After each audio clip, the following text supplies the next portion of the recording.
بسم اللہ الرحمن الرحیم۔ محترم ناظرین السلام علیکم۔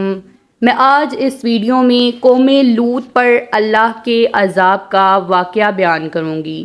ناظرین، ویڈیو میں آگے بڑھنے سے پہلے اگر آپ نے ابھی تک اس چینل کو سبسکرائب نہیں کیا یا آپ اس چینل پر نئے ہیں تو ہمارے چینل اسلامک ٹاکس کو سبسکرائب کریں تاکہ آنے والی تمام ویڈیوز آپ تک پہنچ سکیں۔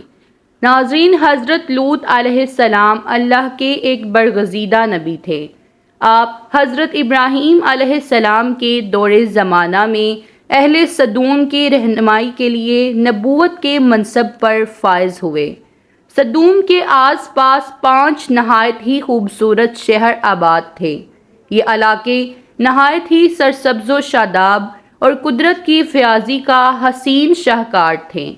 یہاں باغات کی کثرت تھی، لہلہاتی کھیتیاں یہاں کی ضروریات سے کہیں زیادہ تھیں۔ ادون، شام اور اسرائیل کے درمیان بسا ہوا یہ علاقہ نہایت ہی زرخیز تھا۔ یہی وجہ تھی کہ آس پاس کے بستیوں کے لوگ بھی اپنی معاشی اور غذائی ضروریات کو پورا کرنے کے لیے ان بستیوں کی طرف آتے تھے، مگر یہ بات سدوم کے لوگوں کو بالکل بھی پسند نہ تھی۔ ان کے خیال میں ان کی بستیوں میں پیدا ہونے والے پھلوں، اناجوں اور سبزیوں پر صرف ان کا ہی حق تھا۔ وہ نہیں چاہتے تھے کہ دوسری بستیوں کے لوگ ان کے علاقے میں آئیں۔ ایک دن سدوم کے لوگ اس بات پر غور و فکر کر رہے تھے کہ باہر سے آنے والے لوگوں کو یہاں آنے سے آخر کیسے روکا جائے کہ ابلیس ایک بزرگ کی شکل میں ان کی محفل میں آیا اور کہا، اگر تم ان سے پیچھا چھڑانا چاہتے ہو تو میرے کہنے پر عمل کرو۔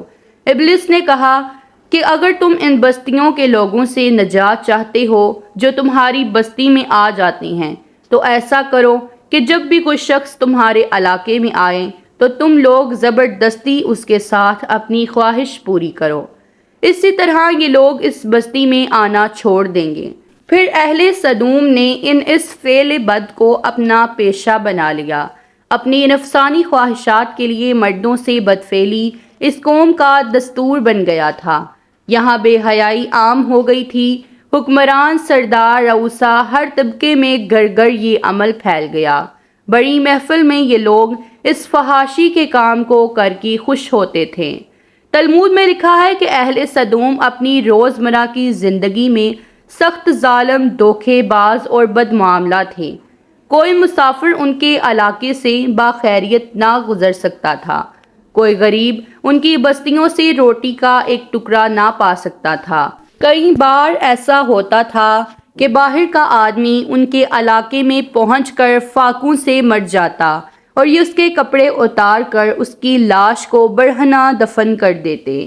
حضرت لوط علیہ السلام نے انہیں توحید کی دعوت دی اور بدکاری کے اس گناہونے عمل سے توبہ کرنے کا حکم دیا۔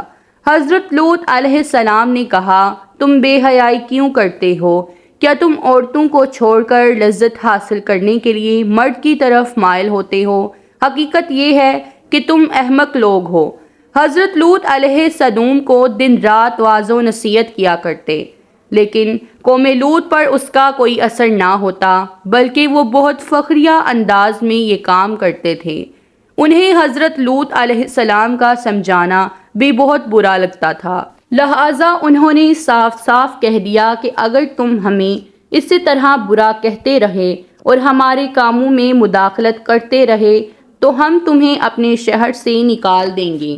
حضرت لوط علیہ السلام نے نصیحت و تبلیغ کا سلسلہ جاری رکھا، لہٰذا ایک دن اہل سدوم نے خود ہی عذاب الہی کا مطالبہ کر دیا۔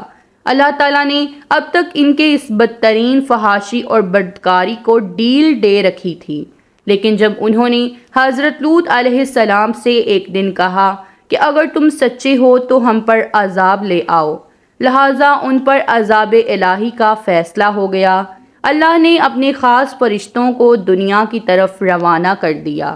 پھر یہ فرشتے حضرت لوط علیہ السلام کے گھر تشریف لے آئے۔ حضرت لوط علیہ السلام نے جب ان خوبصورت نوعمر لڑکوں کو دیکھا تو سخت گھبراہٹ اور پریشانی میں مبتلا ہو گئے۔ انہیں یہ خطرہ محسوس ہوا کہ اگر ان کی قوم کے لوگوں نے انہیں دیکھ لیا تو نہ جانی وہ ان کے ساتھ کیا سلوک کریں گے۔ حضرت لوط علیہ السلام کی بیوی کا نام وائلہ تھا۔ اس نے آپ پر ایمان نہ لایا تھا اور وہ دراصل منافقہ تھیں جو کافروں کے ساتھ تھیں، لہٰذا اس نے جا کر اہل سدوم کو یہ خبر دے دی کہ لوط کے گھر نوجوان لڑکے مہمان ٹھہرے ہوئے ہیں۔ یہ سن کر بستی والے دوڑتے ہوئے حضرت لوط علیہ السلام کے گھر پہنچے۔ حضرت لوط علیہ السلام نے کہا، اے قوم، یہ جو میری قوم کی لڑکیاں ہیں یہ تمہارے لیے جائز اور پاک ہیں۔ اللہ سے ڈرو اور مجھے میرے مہمانوں کے سامنے رسوا نہ کرو۔ کیا تم میں سے کوئی بھی شائستہ آدمی نہیں؟ حضرت لوط علیہ السلام کی بات سن کر وہ لوگ بولے، تم بخوبی واقف ہو کہ ہمیں تمہاری بیٹیوں سے کوئی حاجت نہیں، اور جو ہماری اصل چاہت ہے اس سے تم بھی واقف ہو۔ حضرت لوط علیہ السلام نے گھر کے دروازے بند کر دیے اور ان نوجوانوں کو ایک کمرے میں چھپا دیا۔ ان بدکار لوگوں نے آپ کے گھر کا گھیراؤ کیا ہوا تھا اور ان میں سے کچھ گھر کے دیوار پر بھی چڑھنے کی کوشش کر رہے تھے۔ حضرت لوط علیہ السلام اپنے مہمانوں کے عزت کے خیال سے بہت زیادہ گھبرائے ہوئے تھے۔ فرشتے یہ سب منظر دیکھ رہے تھے۔ جب انہوں نے حضرت لوط علیہ السلام کی بے بسی اور پریشانی کا یہ عالم دیکھا تو حقیقت سے پردہ اٹھاتے ہوئے یوں فرمایا، اے لوط، ہم تمہارے رب کے بھیجے ہوئے فرشتے ہیں، یہ لوگ ہرگز تم تک نہیں پہنچ سکیں گے۔ ابھی کچھ رات باقی ہے تو اپنے گھر والوں کو لے کر چل دو اور تم میں سے کوئی شخص پیچھے مڑ کر نہ دیکھے۔ اہل سدوم حضرت لوط کے گھر کا دروازہ توڑنے پر آ گئے، لہٰذا حضرت جبرائیل علیہ السلام نے گھر سے باہر نکل کر اپنے پر کا ایک کونا انہیں مارا، جس سے ان سب کی آنکھوں کے ڈھیلے باہر نکل آئے اور بصارت زائل ہو گئی۔ یہ خاص عذاب ان لوگوں کو پہنچا جو حضرت لوط کے پاس بدنیتی سے آئے تھے۔ حضرت لوط علیہ السلام حقیقت حال جان کر مطمئن ہو گئے اور اپنے گھر والوں کے ساتھ رات ہی کو نکل کھڑے ہوئے۔ اس وقت ان کی بیوی بھی ان کے ساتھ تھی، لیکن کچھ دور جا کر وہ واپس اپنے قوم کی طرف پلٹ گئی اور قوم کے ساتھ جہنم رسید ہو گئی۔ صبح کا آغاز ہوا تو اللہ کے حکم سے حضرت جبرائیل نے بستی کو اپنے پر سے اکھاڑ دیا اور پھر اپنے بازو پر رکھ کر آسمان پر چڑھ گئے، یہاں تک کہ آسمان والوں نے بستی کے کتوں کے بھونکنے اور مرغوں کے بولنے کی آوازیں سنی، پھر اس بستی کو زمین پر دے مارا، جس کے بعد ان پر پتھروں کی بارش ہوئی۔ جب یہ پتھر ان کو لگتے تو سر پاش پاش ہو جاتے۔ صبح سویرے شروع ہونے والا یہ عذاب اشراق تک پوری بستی کو نیست و نابود کر چکا تھا۔ قوم لوط کی ان خوبصورت بستیوں کو اللہ نے ایک انتہائی بدبودار اور سیاہ جھیل میں تبدیل کر دیا، جس کے پانی سے رہتی دنیا تک کوئی فائدہ نہیں اٹھایا جا سکتا۔